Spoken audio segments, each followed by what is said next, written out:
Este é o podcast Araúz, que trará debates e reflexões sobre temas diversos dentro e fora do mundo jurídico. Eu sou a Rafaela Parra, sócia do Araúz Advogados e apresentadora deste podcast. Sejam muito bem-vindos. Estamos de volta para a temporada 2023 do podcast Araúz. Desta vez, em nossa sede, em Curitiba, no estado do Paraná. Está comigo hoje para a conversa a minha sócia da área de Direito Administrativo, Daniele Martins. Dani, seja bem-vinda. Obrigada, Rafa. Estou muito feliz de participar do primeiro podcast de 2023, principalmente porque estamos comemorando o mês da mulher, que é o mês de março. Ótimo, muito obrigada, Dani. Tenho certeza que teremos uma conversa muito interessante com a nossa convidada, que é a advogada Eli Senen, que é gerente executiva da Andali. E dentre as atribuições que a Elis tem na Andali, ela acumula funções tanto no jurídico, RH, saúde e segurança, meio ambiente, governança, enfim, Elis, é muita coisa. Seja bem-vinda. Muito obrigada por aceitar nosso convite. Obrigada, Rafaela. Eu que agradeço o convite. É um enorme prazer estar aqui, conhecer o Escritório Araúz e estar aqui com vocês. Obrigada pelo convite. Muito obrigada. Bom, o ano passado, pessoal, todos que acompanharam o podcast sabiam que eu fazia as entrevistas com os nossos convidados, tentava fazer de uma forma descontraída, mas esse ano eu quero que a descontração tome conta do nosso podcast, que a gente fique bem relaxado e possa ter uma conversa bem produtiva com os convidados. E por isso, na temporada 2023, além de mim, como anfitriã e entrevistadora, também sempre um dos nossos sócios do Araúz Advogados vai estar presente para que nos ajude a conduzir essa conversa com o convidado. Bom, de início, eu gostaria, como estamos todos aqui entre advogados, a Elise é advogada, Dani também e eu também, eu queria que você comentasse conosco, Elise, como é que foi a sua entrada na advocacia?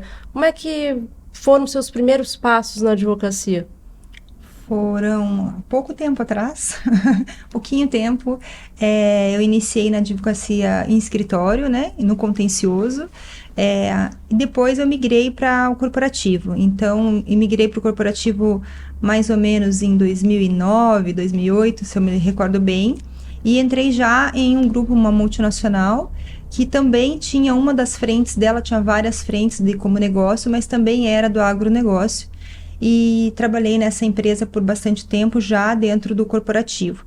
E a partir daí o corporativo me ganhou e toda a minha trajetória tem sido dentro da advocacia, dentro do corporativo das companhias.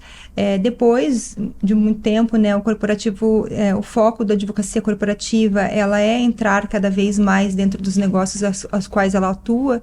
Então eu passei a integrar também e ser responsável por outras áreas além do jurídico. Mas o jurídico é a minha paixão e toda a minha trajetória é dentro do jurídico, efetivamente. É muito legal você comentar sobre o agronegócio, sobre a sua entrada no agronegócio, porque nós aqui no Araúz, né, Dani, também trabalhamos com o agronegócio, advogamos no contencioso e no consultivo para cooperativas e agroindústrias. Então, eu queria que você comentasse também, Dani, como é que foi a sua entrada na advocacia e como é que você conheceu o agro nessa tua trajetória. Então, Rafa, eu comecei na advocacia, escritórios de advocacia, nunca tive essa experiência de corporativo, trabalhar com empresa, sempre trabalhei em escritórios, muito contencioso, esse dia a dia da advocacia tradicional realmente. E no agro, eu tive o prazer de começar a trabalhar com agro há quase 7 anos, né?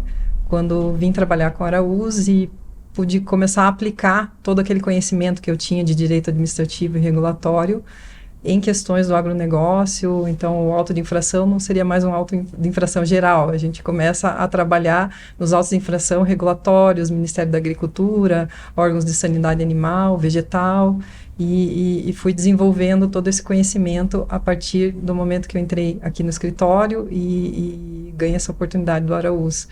Também comecei a estudar direito ambiental, bastante aplicável, né, no agronegócio, que é a área hoje que é tocada pela Rafa. E, enfim, fui desenvolvendo o direito administrativo no agronegócio, depois do convite que eu tive aqui do Carlos Araúz para trabalhar no escritório.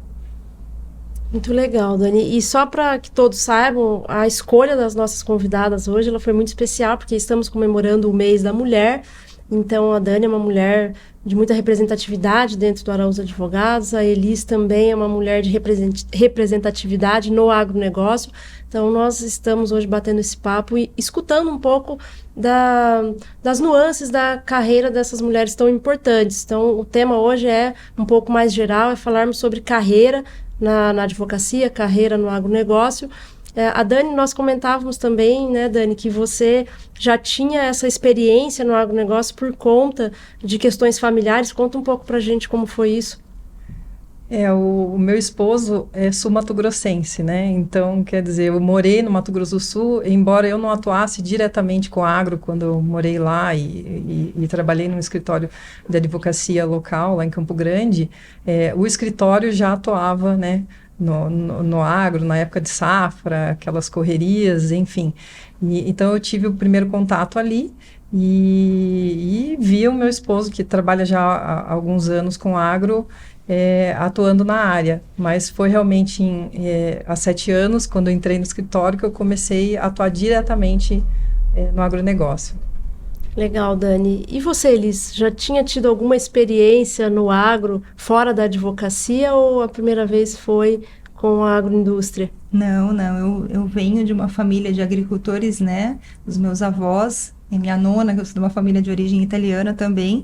Então, eu venho de família de agricultores e tenho minha família hoje constituída e até hoje, né, meus tios que ainda têm seus sítios, seus locais, sua agricultura, né?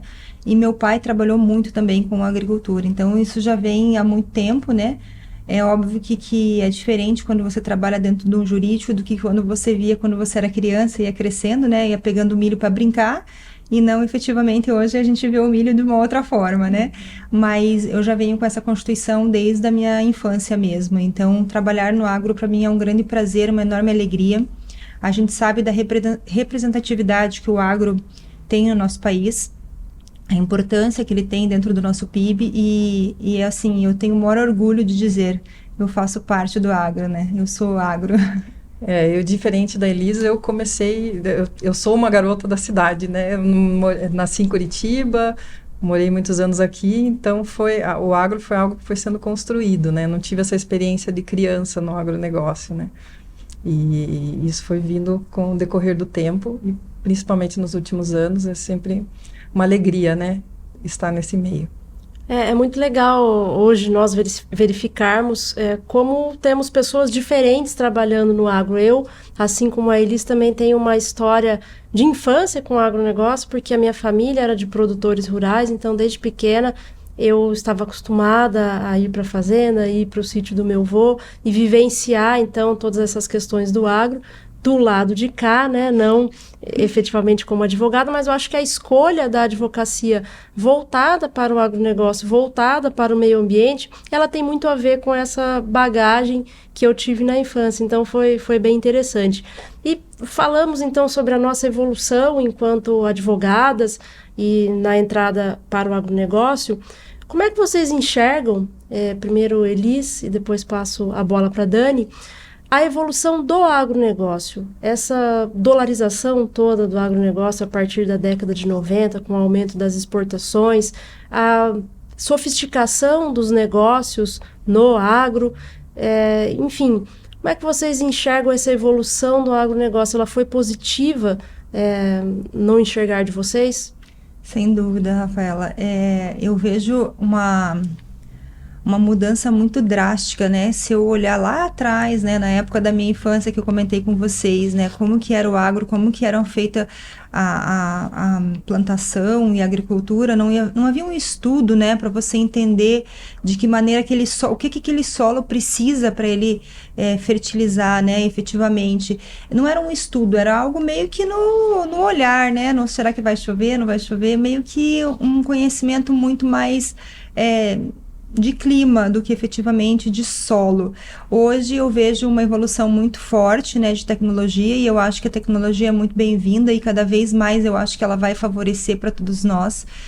O Brasil, de novo, né, tem sido um grande beneficiário de tudo isso e vai ser cada vez mais ele vai ser o país da vez aí relacionado ao agro, nós sustentamos boa parte da população mundial. Então, essa evolução tecnológica, ela é substancial aí para a gente também progredir cada vez mais. Eu vejo com ótimos olhos e fico feliz de participar de tudo isso, ser uma geração que pegou o comecinho e está atualmente, e espero ver ainda uma evolução maior nos próximos anos. E além da evolução tecnológica, eu acho que eu que trabalho com regulatório, então eu acabo puxando a sardinha aqui para o meu lado, né? Nós temos inúmeras regras que muitas vezes até incomodam a operação, mas ela tem muito, essas regras, elas tendem a tornar respeitado o nosso agro, né? Então, nós temos regras aí de sanidade animal, vegetal, que tornam o agronegócio brasileiro seguro, coloca o país numa situação de respeito internacionalmente, né? Muitas dessas regras, elas acabam impactando mesmo para o dia a dia, né? A transformação, né? Quando você recebe uma mudança de uma regra que vem de uma legislação, o primeiro impacto que tem dentro de uma empresa, né? E quando você for olhar para um administrador dessa empresa, o primeiro impacto que ele tem quando ele observa, puxa, né? Uma regra que pode impedir alguma coisa, mas ela é necessária para essa questão do mercado mundial.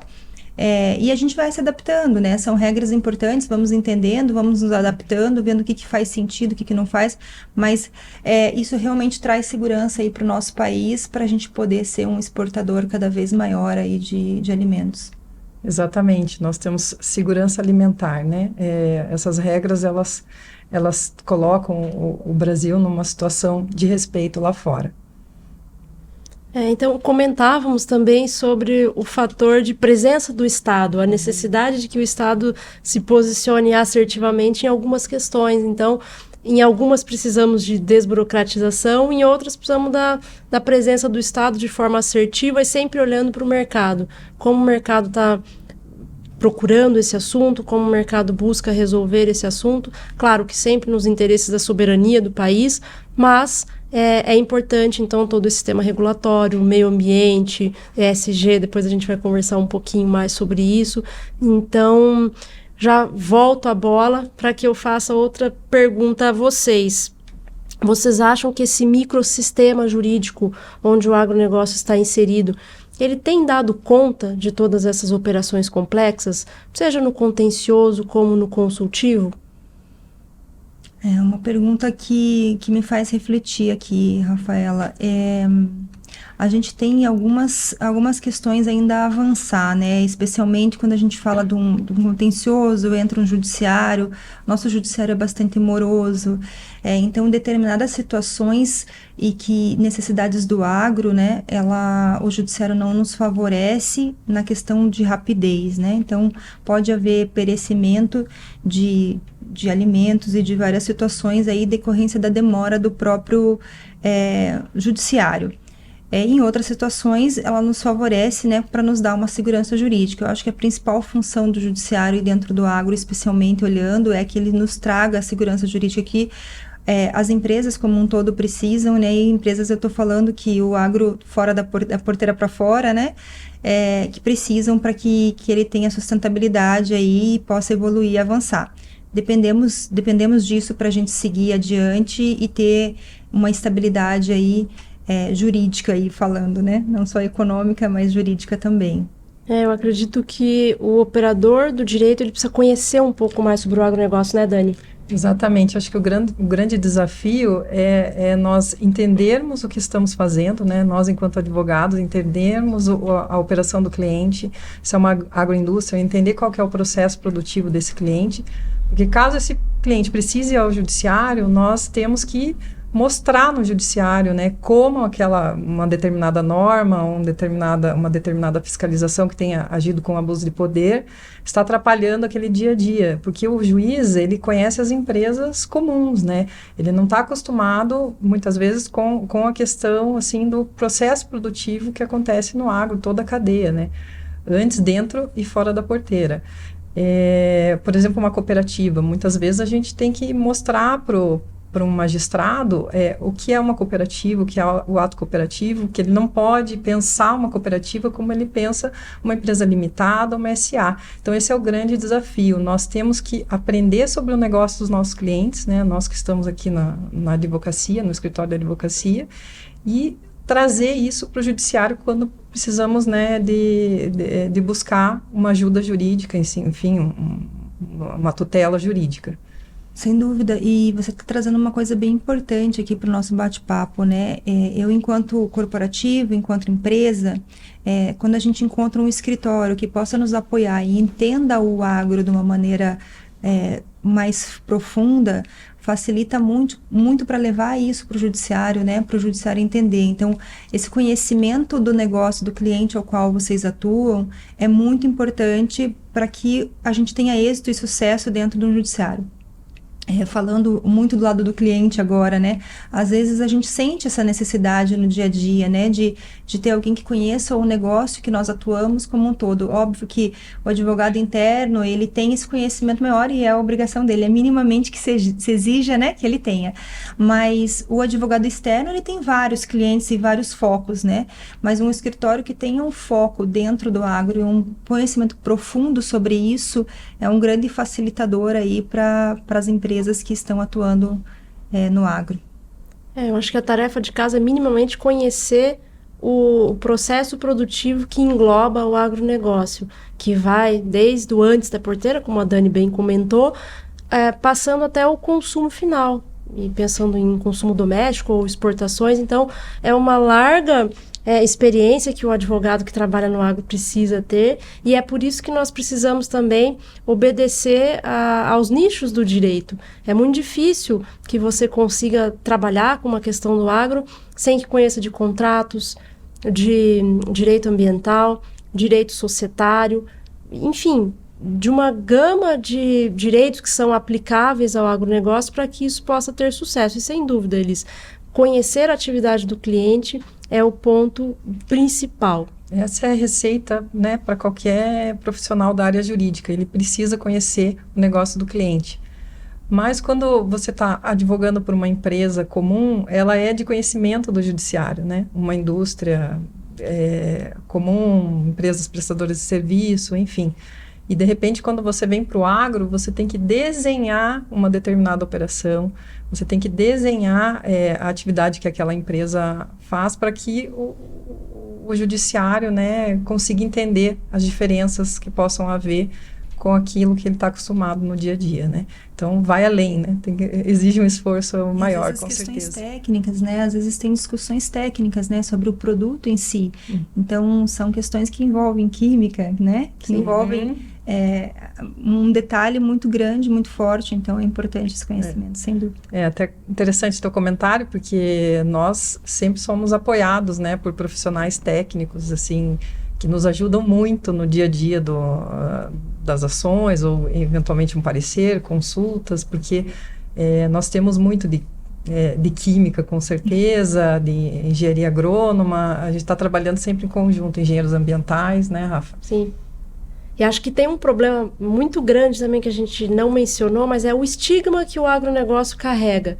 Então, além de nós termos que conhecer do negócio, explicar ao Poder Judiciário, nós ainda temos sempre um dever de explicar ao Judiciário e à sociedade do porquê que aquilo é legal, do porquê que aquilo não está infringindo quaisquer legislação. Então, acho que essa é uma tarefa do advogado do agronegócio também, de ser uma espécie de comunicador propositivo das benesses que o agronegócio pode trazer para a vida social, como você já mencionou, né, Elis? Hoje nós somos responsáveis por grande parte da produção e da exportação de alimentos, alimentando quase 1 bilhão de pessoas no globo, segundo um estudo da Embrapa. Então, isso tudo acho que nos dá a responsabilidade de cada vez conhecer mais do setor, estudar mais do setor, e também uma grande satisfação em poder trabalhar com esse setor que é tão elementar para a manutenção da vida humana na Terra. E então, já puxando um pouco esse assunto para o lado ambiental, aproveitando que a Dani é uma conhecedora do direito do meio ambiente também, a Elis também, o que vocês acham, como que vocês enxergam a evolução do ESG e da sustentabilidade hoje nas atividades agroindustriais, não só nas atividades do dentro da porteira, mas na indústria, na agroindústria. Eu enxergo com excelentes olhos, eu acho que estamos evoluindo a passos muito maduros, né? As empresas estão evoluindo, a sociedade está evoluindo como um todo, há uma transformação que está ocorrendo na sociedade há um tempo. Então, o fato das empresas atuarem com ESG faz com que a gente participe da sociedade de uma maneira muito mais ampla, né? Você estava falando do agro e eu acho que quando a gente fala de agro, a gente fala de propósito, a gente fala de propósito de a gente sustentar e a gente alimentar uma população, é um propósito lindo, né? E que me traz satisfação em trabalhar com isso. E quando você traz isso para o ESG, é exatamente isso, qual é a função social que nós vamos trabalhar e vamos atuar sobre o ESG, qual é a função ambiental, qual é o olhar ambiental. E a Dani trouxe, né, de às vezes explicar para o judiciário, né, que é uma operação que a gente está fazendo e que é legal, ela é amparada, ela está de acordo com o meio ambiente, né, a gente está tomando as precauções relacionadas ao meio ambiente, porque afinal de contas a gente precisa olhar lá na frente, né, num futuro que os nossos filhos terão, e eles precisam do meio ambiente, então é necessário, eu acho que é algo que é necessário, já está bastante aplicado aí em várias situações, às vezes as pessoas até têm a ESG aplicada, mas não consegue observar e entender como ESG, mas a gente tem essa responsabilidade sim, né, tanto na área ambiental, de governança, quanto na área social. E cada vez mais eu acho que as empresas vão acabar entrando com ações voltadas a esses aspectos. Eu acho que hoje até os clientes, né, já buscam, né, se modernizar, se regularizar, e como você comentou, as empresas às vezes elas já têm, né, os costumes, as regras, e nós, enquanto advogados, temos que ajudar a organizar tudo isso, né, a colocar toda essa situação num papel, porque muitas vezes é um costume, né, das empresas, elas estão lá, estão se preocupando, tem um dia a dia, mas onde isso está escrito, quem falou, né, algo que está apenas sendo realizado ali operacionalmente, né, automaticamente, mecanicamente, mas ninguém pensou, né, essa regra é melhor, ou essa regra está escrita, os novos funcionários, quando eles entram na empresa, eles estão recebendo essa orientação. Então, acho que parte do ESG também é organizar, né, isso que muitas vezes a empresa está praticando, mas não de uma forma institucionalizada.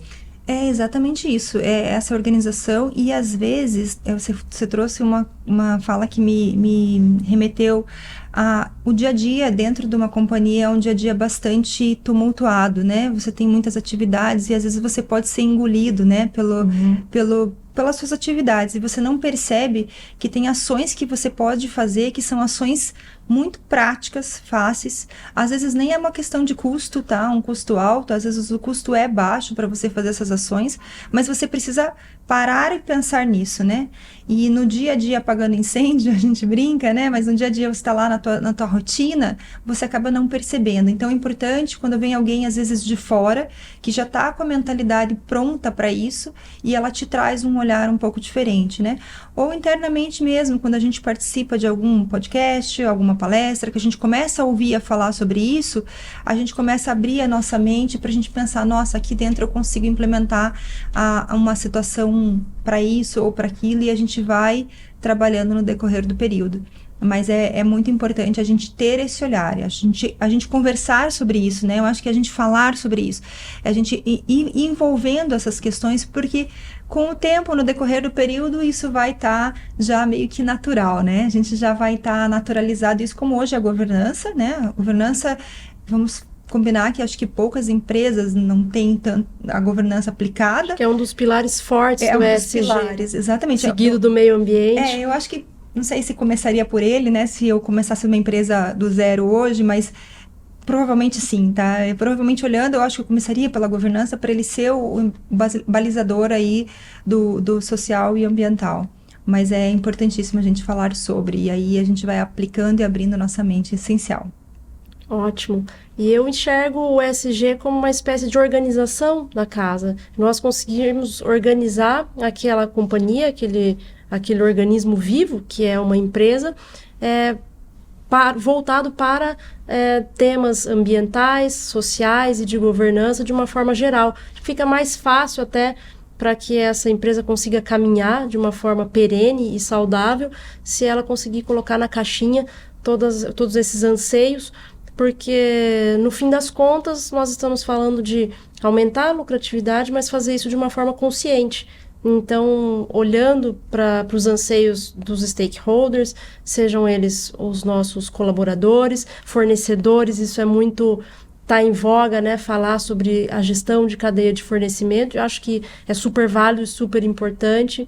Então, nós precisamos sempre colocar o ESG como pauta dentro das empresas. E acho que estamos evoluindo num período não tão longínquo, mas que já temos uma evolução muito grande, se pensarmos de 2, 3 anos para cá.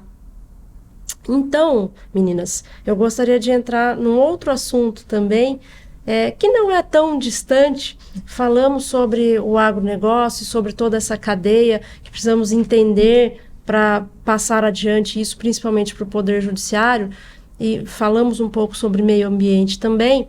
E aí eu gostaria que você, Elis, comentasse um pouco sobre a importância do transporte e logística dentro do agronegócio. Antes costumávamos enxergar o agronegócio sempre como pecuária ou agricultura, há algumas décadas atrás. Depois esse conceito foi se alargando, o conceito de business entrou efetivamente dentro do nosso vocabulário, então agronegócio. E aí, outras atividades que talvez antes nem fossem consideradas agro, elas passaram a ter uma importância vital para o agronegócio, e é o caso do transporte e logística. Como é que você enxerga isso? Acho que nós estamos evoluindo muito bem com a questão do transporte e logística no país. Tivemos há pouco tempo aí algumas rodovias, algumas concessões, né? A Dani acho que sabe falar até melhor do que eu sobre as concessões. E isso faz com que o nosso transporte logístico seja muito mais rápido, eficaz e até mais barato, né? Nós inauguramos uma unidade em Rio Verde o ano passado, em Goiás, exatamente porque foi oportunizado esse transporte logístico via ferrovia, né? Então, isso tem sido um grande diferencial e eu acho que ele tem que ser assim, né? Só para explicar um pouquinho, né? A Andali é uma prestadora de serviço, nós trabalhamos com armazenagem e industrialização de fertilizantes. Então, nós participamos muito da porteira para fora relacionada a isso.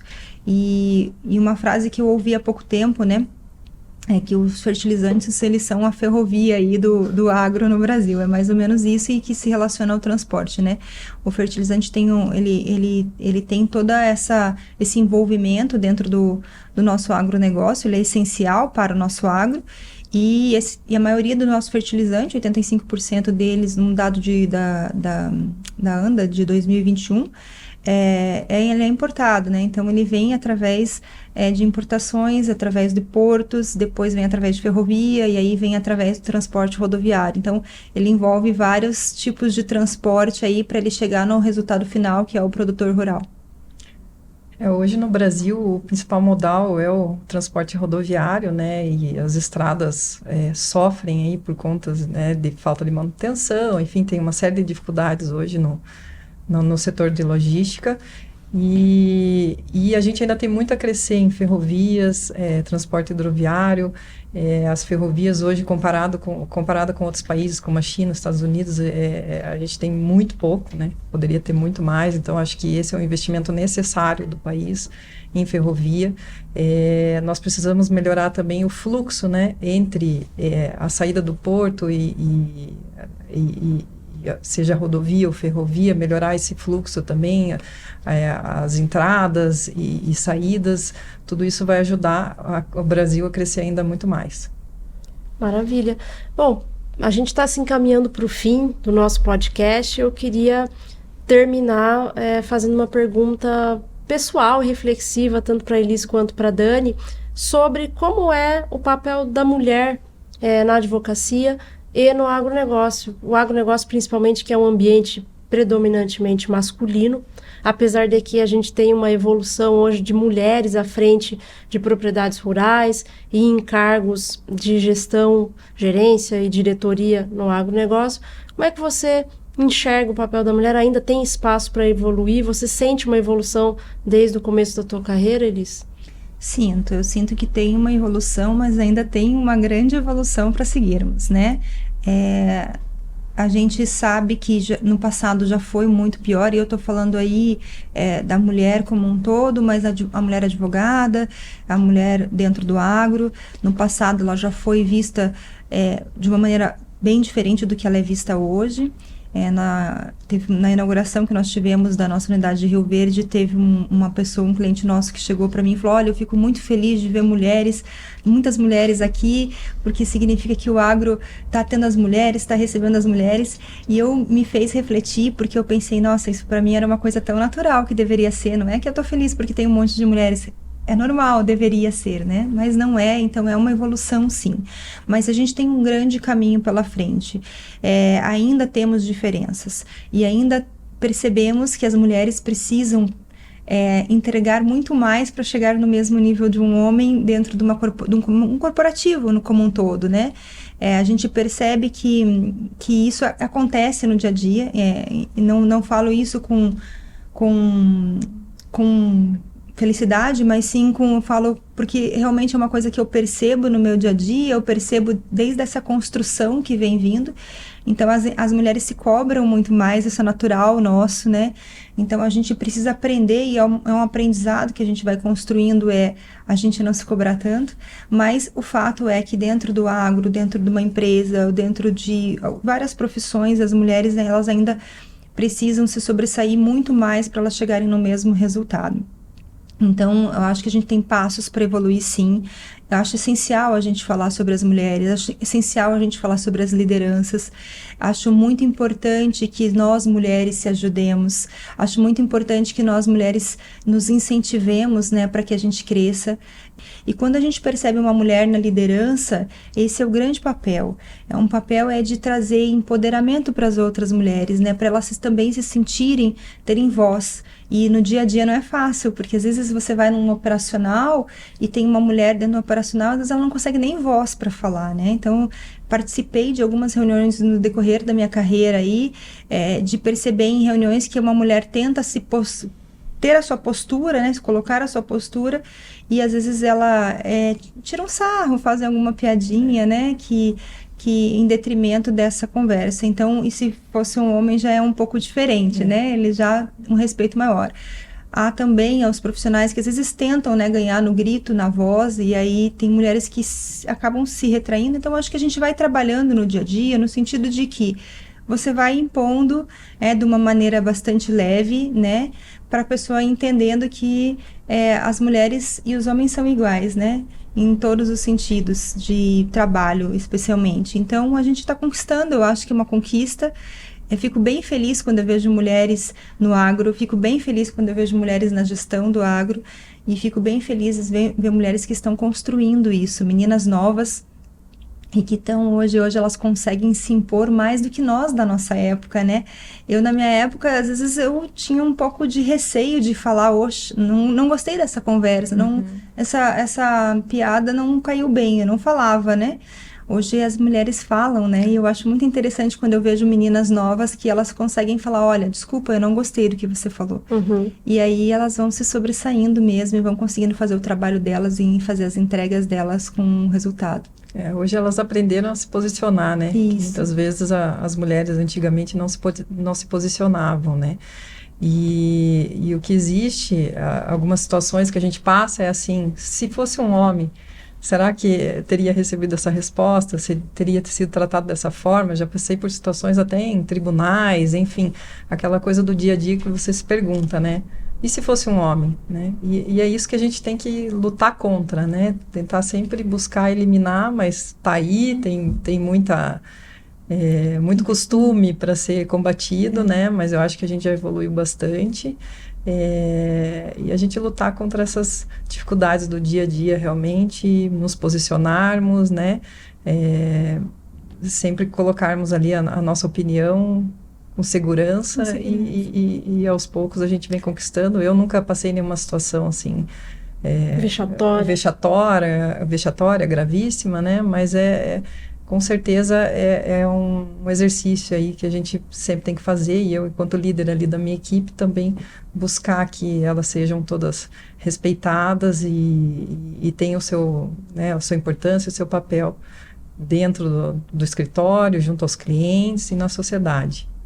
Meninas, muito obrigada por esse bate-papo. O tempo passou voando, a gente nem percebeu. Eu queria te agradecer, Elis, por ter colocado o seu tempo à nossa disposição para que a gente conversasse um pouco sobre carreira. Vai ser um programa muito interessante para comemorar o mês da mulher. Agradecer você também, Dani, por estar aqui hoje. Foi ótimo contar com você aqui na bancada para que a gente pudesse bater esse papo com a Elis. E a você que nos acompanha no YouTube e no Spotify, fique conosco para o próximo episódio. Até lá! Este foi um episódio do podcast Araújo Advogados. As opiniões dos convidados não refletem necessariamente as do escritório. Acompanhe-nos em nossas redes sociais.